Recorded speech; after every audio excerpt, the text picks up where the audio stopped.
In this video, we are going to complete our customer setup. We are going to be adding addresses, we add a contact person, and we do a credit limit. And I will explain why each of these is important in real business. So we navigate to the address and contact tab up here. And the first thing that we're going to add here is the address. Let me click on add an address. Then you give it an address title. We can see, for example, Gong Road, right? And then you can leave this to billing, or you can change it to whatever you want here. This is ideally the address type. Is it billing? Is it shopping? Is it office? Or what is it, right? So you select the right one there. Then the address line 1, you can put whatever it is that is your address line. So maybe we can put the same thing as address as that. Address line 2, we can ignore that. City and town, we can say this is in Nairobi. Country, we can ignore that. But again, if Nairobi, sorry, not Nairobi. Country, if I was saying here, if your business is represented in multiple countries, you need to put the country there. And then the province, so that one has already picked my country, Kenya. And then here we come to the emails. This is very important, email and phone number. So we can do, for example, we can do something like bill@auto.co.ke. This is just an example. Phone number, we can do a phone number here like 0116888877. All right. If you use fax in your business, or whether if this address has a fax, you can put it here. And also the tax category, if really you need that, you can put that information there. Now, why is all this important in a customer record? This is important because if for example we say the address is wrong, it will mean that deliveries are going to go to the wrong place, your accounting documents look untrustworthy, and of course all these things are going to slow down your logistics and probably even upset your customers. So this is why you need to make sure that this information is correct, so that you know, for example, where this is going to be. Because, for example, if we say this is shipping, you can imagine now anybody doing shipping for this customer, when we are shipping things for this customer, ERPNext is going to be getting this information from here. If the address here is wrong, it means this shipment is going to go to the wrong place. Let's go ahead and save this address, and that is put there. You can see how it has reflected on our ERPNext document. The other thing that we need to add here is the contact. So this is a human being, so it is a person, and we can see, for example, something like John Doe. You can put the first, middle, and last name. I just skipped the last name.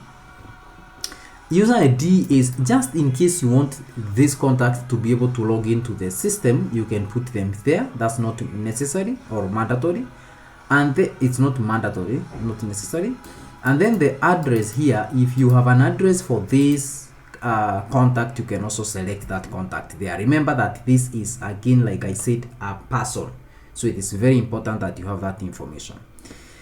I want us to come down here because this is very important. This is the section where you put the emails, and this is the section where you put the contact numbers. And even before I put these things, why is this thing important? This is important because, number one, quotations and emails from ERPNext are going to use information that is here. So, for example, the email that you're going to put here, for example, john.doe@sample.co.ke. So this email is what ERPNext is going to be using, and you can, for example, set this to be the primary. So that means that you can have multiple emails for this contact. So if you have multiples, you can put that, and then you choose one which is primary. So ERPNext is mostly going to be using what is set as the primary email address.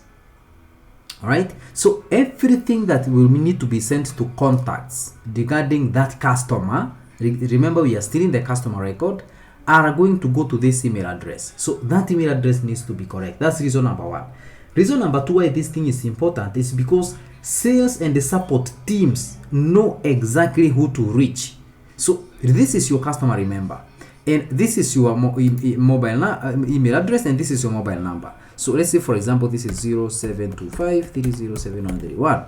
This is probably the primary phone and the primary mobile. Let me leave it as the primary mobile only.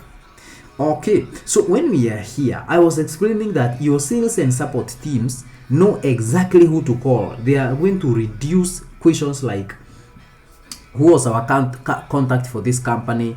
Who am I supposed to call when, for example, an action is required? All right. So all those things are eliminated only by setting this simple information there. Remember, that setup is just done once because this is master data.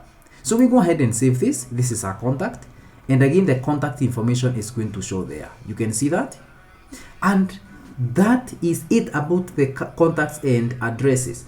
The last thing that you're going to look at here is the credit limit. And you remember when we were here and we were speaking about the customer group, I showed you. So let's go back to customer group, the one that we selected. I showed you this section here where we have the credit limits. So again, even before we set up the credit limits, what is this and why is it important in business? It is important because, number one, it protects you from overextending credits to risky customers.